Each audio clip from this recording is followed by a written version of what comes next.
Muito boa tarde a todos os presentes, Excelentíssimo Sr. Presidente da República de Cabo Verde, Dr. José Maria Neves, Excelência, magnífico Reitor da Universidade de Mindelo, Professor Dr. Albertino Lopes da Graça, prezado Dr. Germano Almeida, padrinho do homenageado, autoridades académicas, estudantes, professores, investigadores, funcionários, autoridades militares, religiosas, autoridades civis aqui presentes, personalidades. Uma palavra ao magnífico reitor da Universidade de Lisboa, da minha universidade, professor Dr. Luís Ferreira, bem como a representantes de outras instituições do ensino superior de Portugal e de outros países, excelências, minhas senhoras e meus senhores. Senhor Presidente Pedro Pires, Senhor Comandante Pedro Pires, deixo-lhe a minha admiração, a nossa comum gratidão por uma vida, por uma história que mudou Cabo Verde e Portugal, e muito para além dos nossos dois países. Honoris causa, por causa de honra, por causa honrada. Como reitor da Universidade de Lisboa, a sua universidade, Comandante Pedro Pires, participei em inúmeras cerimónias de doutoramentos honoris causa atribuídos a personalidades extraordinárias do mundo académico, político e cultural. Recordo, por todas, a cerimónia de atribuição do título de doutor honoris causa aos 3 primeiros presidentes da República Portuguesa, Ramalhianos, Mário Soares e Jorge Sampaio, justamente por ocasião das celebrações do centenário da República Portuguesa e também do nosso centenário como universidade. Idêntico gesto se cumpre aqui hoje, por ocasião dos 50 anos da independência de Cabo Verde, com a outorga deste título a Pedro Pires. E abro um parênteses, Senhor Comandante, para lhe transmitir as felicitações fraternas do General Ramalho Yanes, que, sabendo da minha presença nesta cerimónia, me incumbiu desta saudação.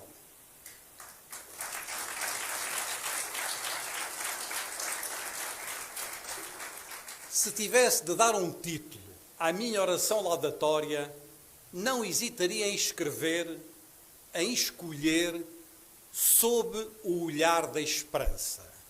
Palavras ditas pelo Comandante Pedro Pires em entrevista recente à Rádio de Cabo Verde. Sob o olhar da esperança. Na sua chegada a Lisboa, jovem, para estudar na Faculdade de Ciências da Universidade de Lisboa, nas belíssimas instalações do agora Museu Natural Nacional de História Natural e da Ciência.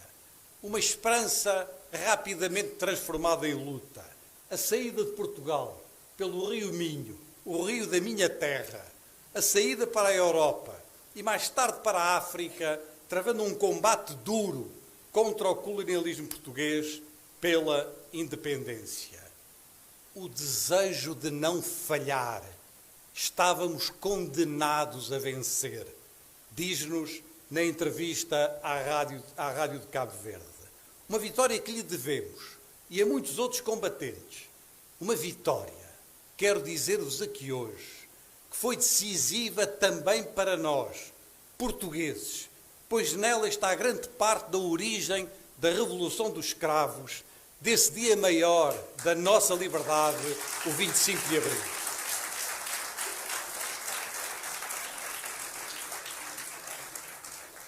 Em longa entrevista, publicada no Brasil, diz-nos o Comandante Pedro Pires: havia uma ligação de vida e de morte entre o colonialismo português e o regime fascista ou ditatorial instituído na metrópole colonial.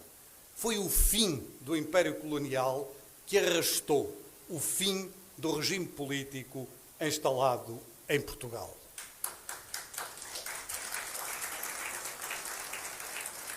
Não preciso de vos dizer, já aqui foi dito, repito apenas o que já aqui foi dito.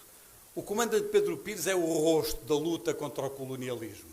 é a voz da independência de Cabo Verde.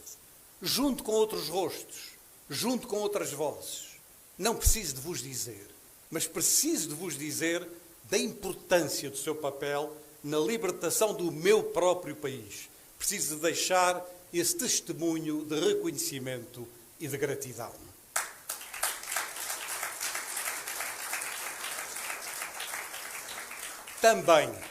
Também sob o olhar da esperança na construção de um país com futuro, de um país desenvolvido, de um país democrático. Diz-nos ainda no livro, com o título Comandante Pedro Pires, Memórias da luta anticolonial em Guiné-Bissau e da construção da República de Cabo Verde. Diz-nos, a responsabilidade era nossa, não dava para ter medo. Comandante, minhas senhoras e meus senhores, vivemos tempos duros, duríssimos, no mundo, na Europa, em África. Nenhum de nós, humanistas, pode estar despreocupado com as notícias do mundo, da guerra, da fome, dos ódios, dos ataques à ciência, à liberdade, aos direitos humanos. E a política? A política tem de ser vista sempre, com base em resultados que não podem ser medidos no imediato, no curto prazo, mas antes da continuidade, no tempo longo. Hoje, 50 anos depois da independência, Cabo Verde é um país de desenvolvimento médio, de acordo com o Índice de Desenvolvimento Humano das Nações Unidas, e de rendimento médio-alto, segundo o Banco Mundial. É pouco? Talvez. Porque no dia em que estivermos contentes com a nossa condição, perderemos a força de lutar por uma vida melhor, essa força que o comandante Pedro Pires nos ensina. É pouco? Talvez. Mas ao mesmo tempo é tanto, se considerarmos a história, o ponto de partida e as condições deste jovem país. Hoje, 50 anos depois da independência, Cabo Verde é uma democracia imperfeita, segundo o tal índice global da democracia, mas está no mesmo nível de Portugal e está acima da média europeia neste índice. Está na posição 35ª entre 167 países e é o segundo país africano neste índice, com melhor classificação, praticamente na mesma posição do Botsuana, em 33º, e acima de todos os outros países africanos. É pouco? Sim, talvez, mas é um resultado extraordinário, conseguido em poucos anos pelos cidadãos cabo-verdianos. Comandante Pedro Pires, não imagina como me revejo numa declaração sua à RTP, na qual afirma: no momento em que se obtém uma determinada vitória, no momento em que se cumpre uma determinada meta, nesse mesmo dia é preciso pensar no dia seguinte, no passo seguinte, na ambição seguinte. É este sentido maior de responsabilidade pública que define todo o seu percurso de vida. Falar de desenvolvimento, falar de democracia em Cabo Verde é reconhecer o imenso papel do comandante Pedro Pires. Ninguém faz nada sozinho. Por isso nos diz, uma e outra vez, não sou eu, somos nós, o que nós fizemos, o que nós, cabo-verdianos, conseguimos. Ainda, e finalmente sob o olhar da esperança, agora no combate à pobreza e ao atraso, os dois grandes inimigos dos povos. Um combate que, na sua opinião, se faz com uma fortíssima consciência social, mas também com um reforço da investigação, do conhecimento e da ciência. São instrumentos fundamentais para colocar os recursos, este mar imenso, este sol, esta cultura, este povo, estas pessoas, ao serviço de um desenvolvimento sustentável. As diversas gerações cabo-verdianas, do comandante Pedro Pires às mais jovens, percebem bem a importância deste desafio. E é por isso, magnífico reitor, que não é por acaso que o gesto nobre que hoje se pratica tem lugar numa universidade. Espaço da renovação, do estudo, do conhecimento. Este século, tem de ser para a África o século da educação e da ciência. As universidades têm de ser, como eu sempre disse em Lisboa, universidades com C. Universidades das cidades. Universidades comprometidas com as pessoas, com a prosperidade, com o futuro de uma humanidade comum. Cabo Verde. Cabo Verde traçou o seu destino africano, numa fusão de culturas e de histórias, numa diversidade de presenças e de línguas, sem esquecer esta língua portuguesa em que vos falo, feita também esta língua por tantos escritores cabo-verdianos, como Germano Almeida, Prémio Camões, aqui presente, a quem peço permissão para o citar. E cito: mistura o português com o crioulo de forma absolutamente instintiva. Acho que tem muito a ver com o facto de contar histórias e ter sempre um interlocutor, melhor um ouvinte, e que deve ser um cabo-verdiano. E não faço qualquer esforço para falar, escrever daquela maneira, porque sei que a pessoa me ouve e entende. Algumas vezes acontece o contrário. O texto ficar praticamente em crioulo, surgirem na escrita formas de falar em crioulo que eu mesmo não sou capaz de dar uma aproximação ao português. Pois é.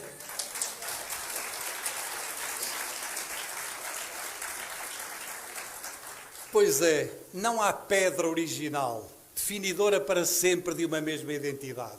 Há muitas pedras que se juntam, que se fundem numa construção de identidades sempre inacabadas, como aqui se vê, maravilhosamente, em Cabo Verde. África. África é o continente onde neste século se vai decidir o futuro da humanidade. As causas africanas não são apenas dos africanos, são de todos nós, são a nossa humana obrigação. Se não o compreendermos, não compreenderemos nada do que se passa no mundo hoje.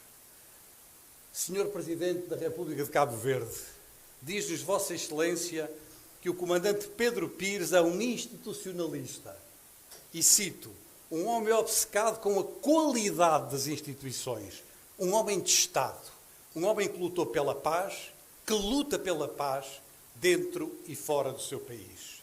E que chega a este dia, aos 91 anos de idade, para nos dizer que tem mais dúvidas do que certezas, para nos dizer que é preciso arriscar, que é preciso até correr o risco de falhar, porque o grande problema é que muitas vezes as pessoas têm medo de falhar, e ao terem medo de falhar, têm medo de inovar, têm medo de mudar. Comandante, que grande lição de vida, não é? Excelências,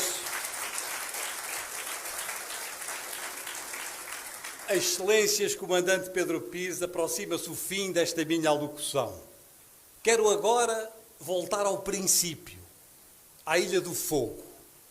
Ao ler a sua biografia, recordei-me de um extraordinário apontamento de um escritor português, Miguel Torga, em conferência que ele proferiu no Brasil sobre a sua própria terra de origem, Trás-os-Montes, em Portugal. E diz o Torga, o universal é o local sem paredes. É o autêntico, que pode ser visto de todos os lados e em todos os lados está certo como a verdade. Ora, Trás-os-Montes, diz-nos Torga, é essa realidade sem muros, esse torrão aberto aos olhos do mundo, cioso de lhe pertencer e de o servir. Palmo de chão de uma pátria e humus omnipresente. O mesmo se diga da Ilha do Fogo. Quando se rompem as paredes, o singular torna-se universal. O foguense Pedro Pires é da Ilha do Fogo, e de Cabo Verde, e de África, e de uma humanidade sem muros. Sim, a sua vida é um exemplo de um bom combate, pela causa de Cabo Verde, certamente, mas também por causas africanas e humanistas, causas de honra, honoris causa. A memória guardará de si, Sr. Comandante, o retrato de um homem de grande integridade, que elevou a nossa humanidade. Mas a memória não tem qualquer utilidade, dirão alguns. Enganam-se. A memória é verdadeiramente o que nos permite agir, saber quem somos, saber quem queremos ser. Sem memória, apenas vagueamos por aí e a esperança torna-se impossível. Com memória, aí sim, podemos caminhar, definir um rumo, construir um futuro. Um grande filósofo francês, Vladimir Jankélévitch, escreveu um extraordinário tratado das virtudes. E nele explica que há uma virtude primeira, acima de todas as outras, fonte de todas as outras. Essa virtude primeira é a coragem. É a virtude que melhor define a história de vida do comandante Pedro Pires. Uma história sob o olhar da esperança. Foi isso que lhe vim aqui dizer na sua terra, a convite que muito agradeço do magnífico reitor da Universidade do Mindelo. E termino, se me permite, interrogando-me sobre as razões porque continua a ser conhecido por Comandante Pedro Pires. Mesmo depois de ter sido Primeiro-Ministro, mesmo depois de ter sido Presidente da República. Eu sei que na origem a designação vem das lutas de libertação, mas ficou. E porquê que ficou? Pela mais simples das razões, que só existe numa outra palavra, a palavra mestre. E o que têm em comum estas duas designações? Têm em comum que, na verdade, ninguém se pode dizer comandante, como ninguém se pode dizer mestre. Podemos apresentar-nos como professores, ou médicos, ou engenheiros, ou arquitetos, ou mecânicos, ou agricultores, ou outra coisa qualquer que responda à nossa identidade ou ao nosso trabalho. Mas comandante, assim como mestre, é uma qualidade que só os outros nos podem atribuir. Não somos nós que nos apresentamos assim. São os outros que assim nos chamam, que assim nos consideram, que assim nos reconhecem. Não há maior elogio, não há maior reconhecimento do que este, porque é uma distinção que vem dos outros. Esta é a distinção que lhe quis aqui trazer, da minha universidade, da sua Universidade de Lisboa, do meu país, que com a sua luta nos ajudou a construir em liberdade. Esta é a distinção que lhe deixo, com respeito, com admiração, com fraternidade. Comandante Pedro Pires, Senhor Comandante.